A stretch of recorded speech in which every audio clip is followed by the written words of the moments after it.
What's your favorite scary movie? A franquia Premonição completou 25 anos esse ano e temos o retorno depois de 14 anos com Premonição 6. E com isso estou fazendo um esquenta para a estreia do 6º filme e comecei a revisitar todos os filmes da franquia. E já estamos em Premonição 3, que eu confesso que é o meu favorito e o primeiro filme da franquia que eu assisti. Prazer, se vocês não me conhecem, meu nome é Breno Bicalho, sejam bem-vindos ao canal de terror Quarta Parede Investiga e, como eu disse, estamos no esquenta Premonição.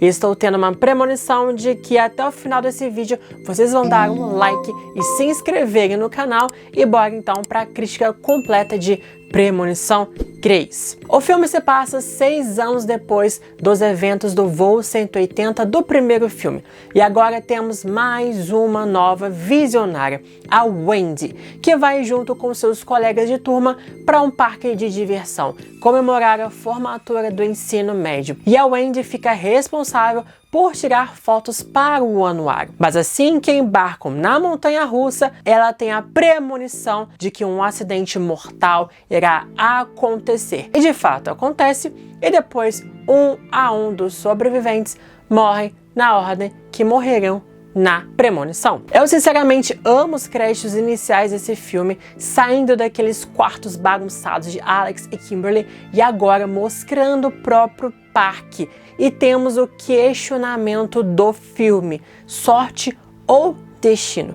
O destino já está premeditado ou podemos mudá-lo? Esse, como eu disse, é o grande tema desse filme. E diferente dos dois primeiros, os personagens já estão no local onde vai acontecer o acidente, dentro do próprio parque de diversão.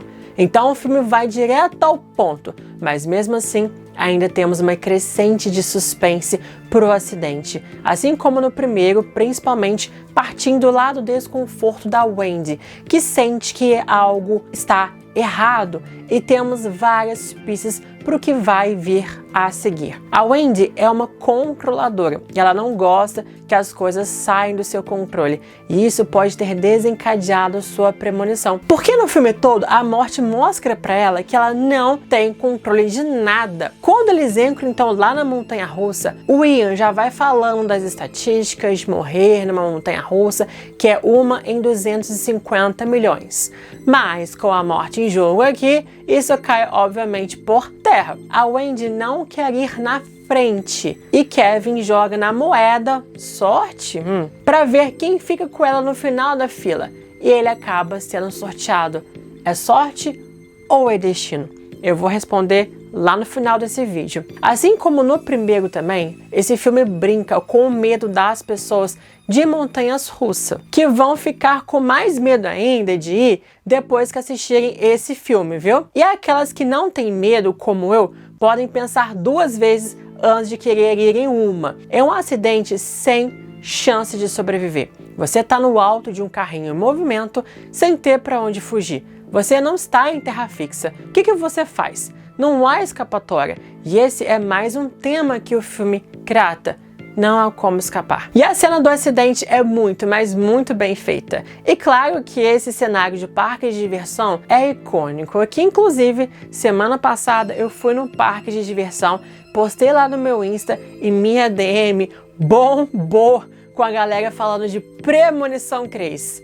Ou seja, gente, marcou demais, que já é um ponto extremamente positivo em relação ao filme aqui também. E um detalhe que eu amo bastante é que a câmera da Wendy, quando ela tira foto, parece um som de uma facada, sabe? Porque querendo ou não, ela tá tirando foto das mortes das vítimas. E ainda temos também nessa cena a participação especial de Tony Todd como a voz do diabo na montanha-russa e do anunciante do metrô lá no final do filme. E o bom do filme também é que logo depois do acidente, o Kevin já toca no assunto principal sobre o plano da morte e ainda menciona o voo 180. Então, bem no início, essa narrativa já é apresentada e podemos ir logo para a história do próprio filme. A Wendy perdendo também o namorado e a amiga no acidente traz uma carga dramática que é muito sentida durante o filme. Diferente da Kimberly lá em Premonição 2, que ela fica um pouco blasé. Aqui, a Wendy se sente mal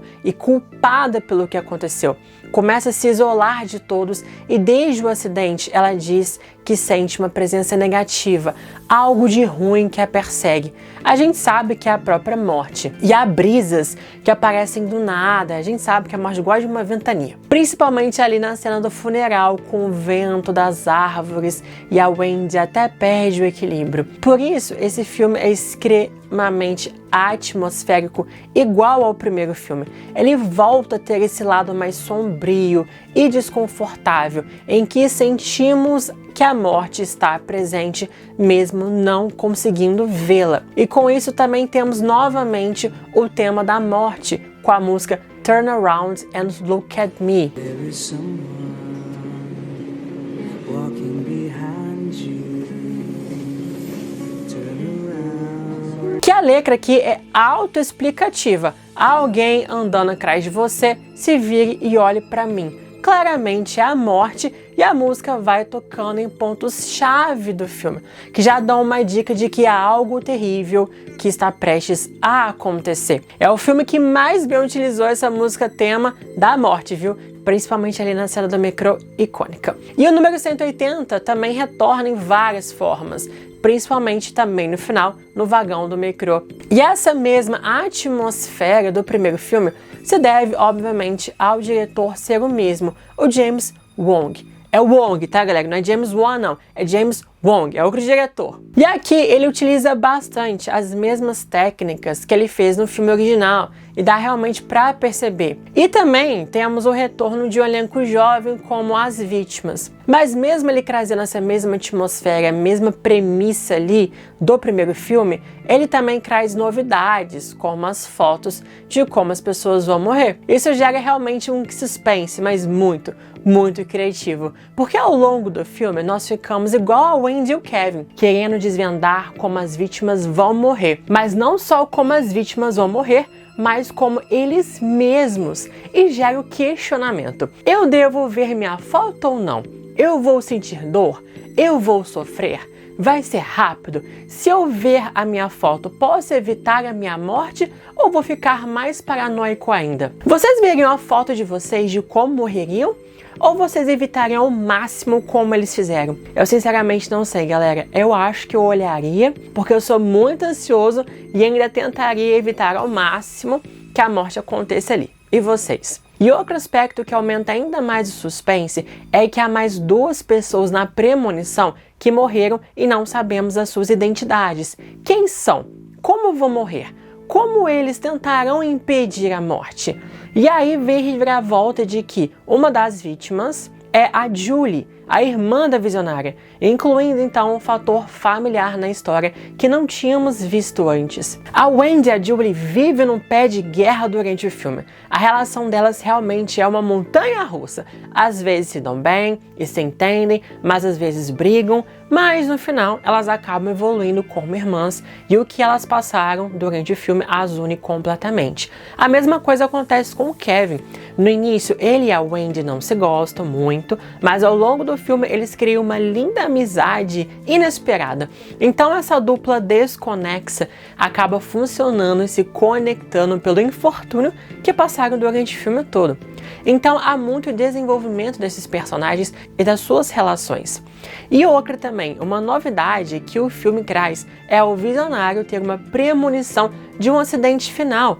E o interessante é que ambos, o acidente do início e o final, envolvem trilhos, um da montanha-russa e outro do metrô, como se a morte fechasse um ciclo. E o que eu posso dizer é que a morte está mais perversa nesse filme, que até mesmo a Wendy aponta isso. As mortes estão mais gráficas e mais violentas. E temos a melhor morte da franquia toda, a de Ashley e Ashley. Gente, que perversidade, não é mesmo? Não, eu fico traumatizado com essa morte, o do bronzeamento esquentando, a pele delas queimando, rasgando e depois pega um fogo. Só me dá um nervoso aqui, eu fico completamente desconfortável. E quando assisti o filme pela primeira vez, essa cena com certeza me traumatizou durante muito tempo. Aliás, A franquia Premonição é pra nos traumatizar, não é mesmo? Porque o franquia que traumatiza, inclusive, vai ser um vídeo que eu vou trazer pra vocês em breve aqui no canal. Mas não só a morte das garotas, mas todas elas, sem exceção, possuem um suspense antes, principalmente por conta das fotos, mas também pela execução. As coisas vão demorando a acontecer e tudo naquele efeito cascata tradicional da franquia. E todas as mortes acontecem em lugares comuns, como um drive-thru e na academia, que eu morro de medo, porque eu sou rato de academia, então já chego e fico atento, falo, opa, isso aqui é premonição, isso aqui vai acontecer alguma coisa, então já fico atento ali. Já me traumatizei também na academia aqui, mais uma coisa para me traumatizar. E também temos a cena do depósito também, que é ótima, porque literalmente pode acontecer qualquer coisa naquele lugar. Tudo ali é simplesmente mortal. Esse é um dos filmes que mais me deixa aflito, com toda certeza, galera. Mas tem um fator negativo aqui, nem tudo são coisas boas. E eu preciso apontar esse fator negativo para vocês. O filme, para mim, peca um pouco na questão de que a história é muito rápida, ritmo frenético, não dá tempo de um respiro ali não. É uma morte atrás da outra, atrás da outra, atrás da outra, o que realmente não dá muito tempo de você respirar e passarmos um tempo maior com as vítimas mesmo. Porque com essa rapidez, nem temos tempo de nos importarmos muito com elas, só queremos ver as mortes mesmo e próximo. Um fast food de morte aqui. Os únicos que nos importamos realmente é o Crio que eu falei pra vocês. E os personagens são muito estereotipados e planos. Temos as patricinhas superficiais, a Ashley e a Ashlyn.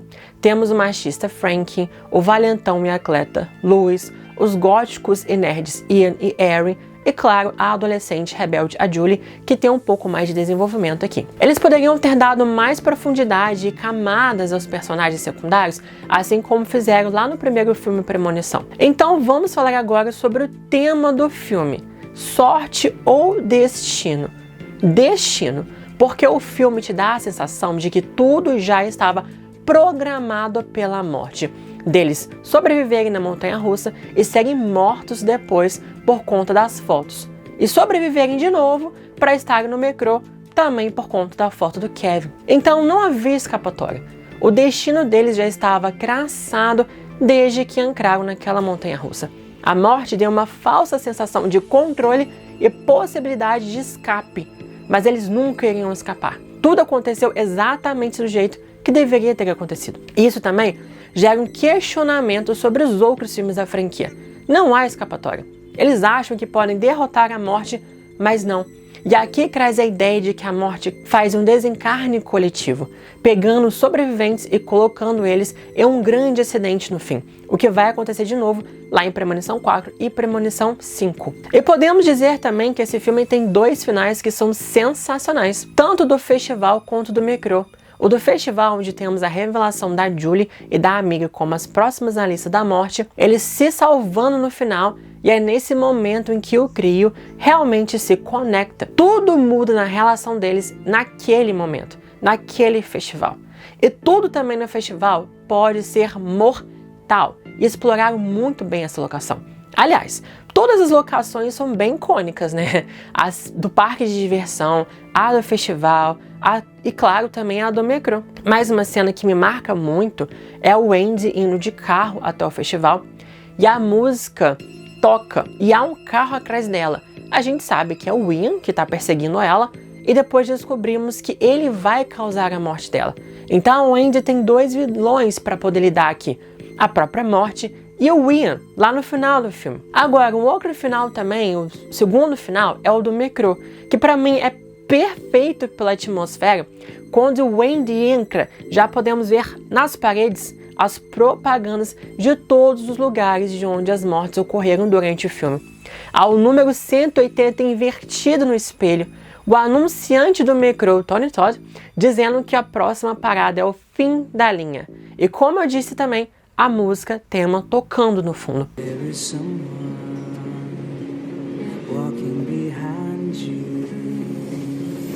Turn around. E tudo o que aconteceu para que o Crio estivesse ali naquele mesmo vagão, ao mesmo tempo, até eu arrepio com isso. Kevin foi ver o jogo e o carro do pai da Julie e da Wendy escaragou, e ela teve que pegar o micro. E isso reforça mais uma vez que tudo já estava programado para acontecer dessa forma. Ah, e também, a cereja do bolo dessa cena, a música dos créditos finais, em que a Lecra fala sobre amar Cray.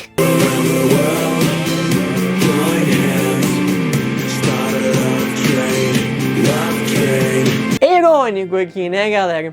Então, assim, pra mim esse filme é maravilhoso, é o meu favorito, eu amo a Wendy como uma visionária. E vocês, galera, o que vocês acham no filme?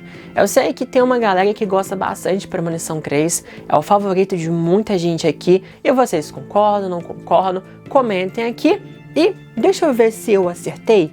Eu acho que eu acertei, porque eu também sou visionário, e eu já acertei que vocês já se inscreveram no canal e já deram um like. E se não fizeram isso até agora, estou prevendo que vocês estão fazendo nesse exato momento, porque essa é a chance de vocês para não perderem o Esquenta Premonição. Tem muitos vídeos que eu já fiz para vocês e muitos vídeos que eu vou continuar trazendo aqui para vocês até a estreia de Premonição 6. Então fiquem ligados aqui no canal. Muito obrigado, galera, e até os próximos vídeos, se ainda estivermos vivos. You all just be careful now.